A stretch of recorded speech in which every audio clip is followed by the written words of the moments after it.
My girlfriend told me she would give up having children if it meant keeping me. I should have felt relieved. Instead, I knew our relationship was probably over. I am 28. My girlfriend Lauren is 33. We have been together for just over 2 years. When we first met, the age gap barely mattered. We wanted the same kind of life, a stable home, travel when we could afford it, dinner with friends, a relationship that felt calm instead of dramatic. There was one major difference. Lauren had always pictured herself as a mother. I had never wanted children, not maybe later, not I am not ready. I mean, never. I told her that before our third date. She said she appreciated the honesty. Then she said, I want kids, but I also do not plan my life around someone I barely know. That seemed reasonable. So we kept dating. For the first year, we barely discussed it. Then Lauren turned 33. Two of her close friends became pregnant. Her younger sister had a baby. Suddenly, children stopped being a distant idea. They became a timeline. Lauren did not pressure me at first. She asked whether I was still certain. I said yes. She asked whether I had ever imagined changing my mind. I said no. She asked whether I would consider talking to a therapist about why I did not want children. That bothered me. I said, there is nothing wrong with me that needs fixing. She said that was not what she meant. But it was the first time I felt like my answer was being treated as a temporary problem. A few months later, we were at dinner with her sister and brother in law. Their baby was asleep in a stroller beside the table. Lauren's sister asked when we were going to have one. I laughed awkwardly and said, probably never. Lauren went quiet. Later in the car, she told me I embarrassed her. I said, I told the truth. She said, you made it sound like we had decided together. I answered, we have talked about this since the beginning. She said, you decided. I accepted it because I thought we had time. That sentence changed the conversation. I realized we had not been hearing the same agreement. I thought she had accepted that I did not want children. She thought I had announced a position that might soften with time. After that, every discussion became heavier. Lauren started sending me articles about men who changed and made their minds. She told me about couples who had children later than expected. She said, I loved my niece, so maybe I was more open than I thought. I told her loving someone else's child was not the same as wanting my own. She accused me of shutting down the conversation. I said the conversation had an answer she did not like. That did not help. At the same time, other parts of our relationship started getting worse. Lauren had begun sleeping badly. She was exhausted in the mornings and restless at night. She sometimes snapped at me for small things, then apologized later. She also became more sensitive about work. We are both architects. She had been passed over for a promotion she wanted badly. A month later, my firm offered me a lead role on a large project.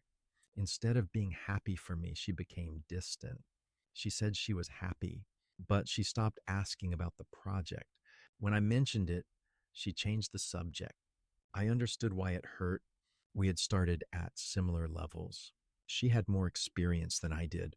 From her perspective, she had spent a year hearing not yet while I got the opportunity she wanted. Still, I began feeling like good things happening to me created new problems between us. Then one night, I woke up because Lauren was kicking the mattress, not intentionally. Her legs were jerking in her sleep. It happened again the next night and the next. Soon I was waking up constantly. I started sleeping on the sofa. Lauren hated that. She said it made her feel rejected. I said I was exhausted. She said, so I lose you during the day to work and at night to the couch? I told her it was not punishment. She replied, everything with you becomes separation. That sentence stayed with me because from my side, I was trying to solve practical problems. From her side, Every practical solution looked like me moving further away. The breaking point came after my best friend invited me to a weekend hiking trip. Lauren asked me not to go. I asked why. She said we had barely had any good time together lately. That was true, but I also needed a break. When I said I still wanted to go, she asked, "Do you even want this relationship anymore?" I said, "Yes." She said, "Then why do I always feel like I am competing with your need for space?" I got defensive.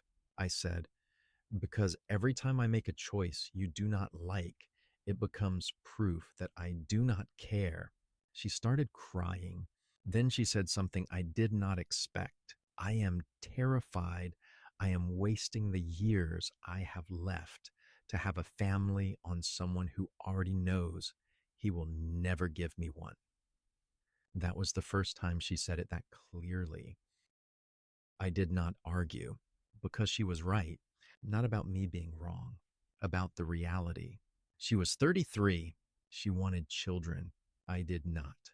Love had not erased that difference. It had only made it easier to postpone. I told her we needed to end the relationship. She panicked. She said no. She said we could work through it.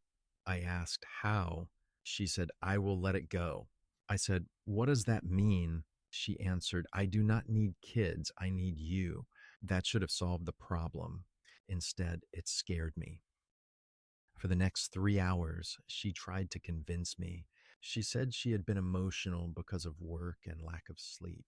She said she had obsessed over babies because everyone around her was having them. She said she would stop bringing it up. She promised she would never resent me. I told her I did not believe that promise. She said, "So now you know my feelings better than I do?" I said, "No." Then I said, "But I know what you told me 20 minutes ago." She had just said she was terrified of losing her chance to become a mother. Now she was saying motherhood did not matter. Both statements could not be equally true. She became angry. She said I was using honesty against her. I said I was taking her seriously. She said, "You are deciding what I am allowed to sacrifice." I said, "I do not want to be the sacrifice you regret." That was the line that ended the argument. She stopped crying. She just looked tired. I left and stayed with my brother for a few days. That is when the story changed for me. Lauren's sister called.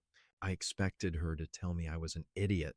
Instead, she said Lauren had been talking about children for almost a year, not casually, seriously. She had asked her sister what pregnancy was like. She had talked about names. She had looked at apartments near good schools. She had even said she hoped I would change my mind once our friends started having children. Her sister said she loves you, but she never actually stopped wanting this. I felt sick, not because Lauren had lied exactly, because I realized how much hope had been sitting underneath all our conversations. Then her sister told me something else. Lauren had also been under enormous pressure from their mother. Their mother had been telling her that she was running out of time. She kept reminding Lauren that her younger sister already had a baby. She had even told her that if I did not want children, a serious woman would leave. Suddenly, some of Lauren's behavior made more sense. She was not only fighting me, she was fighting time, family expectations, work disappointment, bad sleep, and the fear that choosing me meant closing a door forever. That did not make the incompatibility disappear, but it made me less angry. Update 1. Lauren and I met a week later. She looked calmer. She said she hated that her sister had called me. Then she admitted most of it was true. She said she had spent 2 years hoping love would change one of us. At first, she hoped I would change. When I did not, she started hoping she could. She said, "I thought if I loved you enough, maybe wanting children would become less important." I asked whether it had. She said no. That was the first honest answer that felt final. We broke up. not because either of us stopped loving the other, because neither of us wanted the other person to lose a future they actually wanted. Lauren told me she hated that being honest had cost her the relationship. I told her the relationship had been costing us honesty for a long time. She laughed at that. Then she cried. So did I. Update 2. It has been 6 weeks. We are not friends yet. Maybe we never will be. I heard through her sister that Lauren has started sleeping better since moving into her own place. I moved into a 1 bedroom apartment closer to work. The silence is strange. I miss her constantly, but I do not miss the arguments about a future neither of us could build without one person giving something up. Some friends think I made the decision for her. They say adults are allowed to sacrifice things for love. They are right.